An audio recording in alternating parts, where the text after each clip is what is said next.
Praise the lord. యెహెజ్కేలు గ్రంథం 36వ అధ్యాయం 26వ వచనం.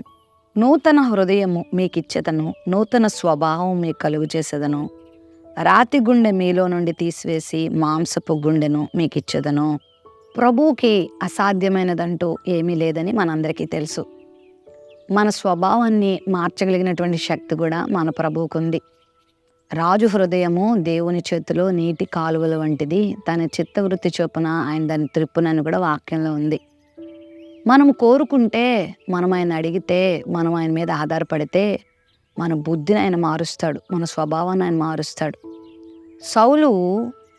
సౌలుగా ఉన్నప్పుడు ఎన్నో ఘోరమైన కృత్యాలు చేశాడు. ఎప్పుడైతే ప్రభు దర్శనం చూశాడో, ప్రభువా నేను ఏం చేయాలి అని అడిగాడు. ప్రభు దగ్గర తన జీవితాన్ని అప్పగించుకున్నప్పుడు అతనిని దేవుడు నూతన సృష్టిగా మార్చాడు. సౌలును పౌలుగా మార్చాడు. ఆ తర్వాత సౌలుగా ఉన్న జీవితానికి, పౌలుగా ఉన్న జీవితానికి చాలా వ్యత్యాసం మనం చూస్తాం. ఈ ఉదయకాల సమయంలో కూడా నీ స్వభావాన్ని కూడా ఆయన మార్చగలడు.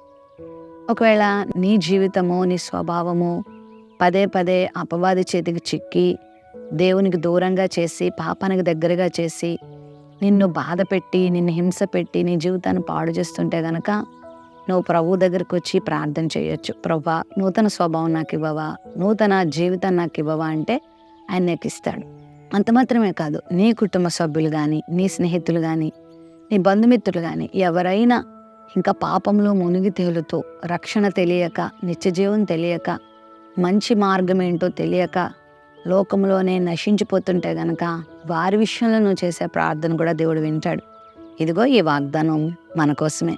రాతి గుండె మీలో నుండి తీసివేసి మాంసపు గుండెనిస్తానన్నాడు. అంటే ప్రభువు మార్చే గుండె ఈ శారీరక సంబంధమైనది కాదు, కానీ మన స్వభావము, రాతి లాంటి స్వభావం, పాషాణ హృదయం, కఠినమైన హృదయం, భయంకరమైన కక్షలతో బాగా రాతిలాగా మారిపోయినటువంటి కఠినమైన హృదయాలను కూడా దేవుడు సౌమ్యంగా, నిర్మలంగా, నిష్కల్మషముగా, దీనత్వముతో నింపి వారి జీవితాల్లో గొప్ప మార్పులు తీసుకురాగలడు. వాళ్ళు మారట్లేదు, నా పరిస్థితులు మారట్లేదు, నా భర్త మారట్లేదు, నా పిల్లలు మారట్లేదు, నా కుటుంబంలో ఎంతో వేదన, శోధన, త్రాగుబోతులై, తిరుగుబోతులై, చాలా శ్రమలు నేను ఎదుర్కొంటున్నానని బాధపడుతున్నావా? దేవుడు మార్చడానికి సమర్థుడు. నీ ఎడల ఎవరైనా కఠిన హృదయులుగా ఉంటున్నారా? నీతో ఎవరైనా చాలా దుర్మార్గంగా ప్రవర్తిస్తున్నారా? నీ మీద ఉక్కుపాదం మోపి నిన్ను హింసిస్తున్నారా? అయితే రాతి గుండెలైన వారిని మాంసపు గుండెగా మార్చగలిగిన ప్రభు దగ్గరికి నువ్వు ఎందుకు రాకూడదు? ప్రభు నువ్వు ఎందుకు అడగకూడదు? ప్రభు నువ్వు ఎందుకు వేడుకోకూడదు? ప్రభువా సహాయం చేయవా అని నువ్వు అడిగితే గొప్ప కార్యం చేస్తాడు. స్వభావాలు మారుస్తాడు, బుద్ధులు మారుస్తాడు, జీవితాన్ని మారుస్తాడు, పరిస్థితులు మారుస్తాడు, హృదయాలను కూడా దేవుడు మార్చగలడు. గొప్ప కార్యాలు మీ జీవితంలో దేవుడు చేయగలడు.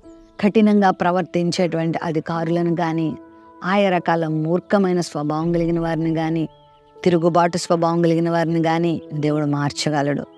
దేవుడు వీళ్ళని మార్చలేడు అన్న వాళ్ళు ఎవ్వరూ లేరు. నువ్వు ఆయన దగ్గరికి వచ్చి వేడుకో, గొప్ప కార్యం చూస్తావు. న్యాయాధిపతి చాలా కఠినుడంట, కానీ ఒక విధవరాలు ఆయన దగ్గరికి వెళ్ళి మాటి మాటికి గోజాడుకుందంట. ఆయన మారాడంట.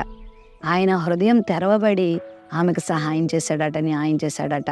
లోకాసు వార్త 18వ అధ్యాయంలో మనం ఆ విషయం చూస్తాం. సో దేవునికి అసాధ్యమైంది లేదు. ప్రతి పరిస్థితిని ఆయన మార్చగలడు.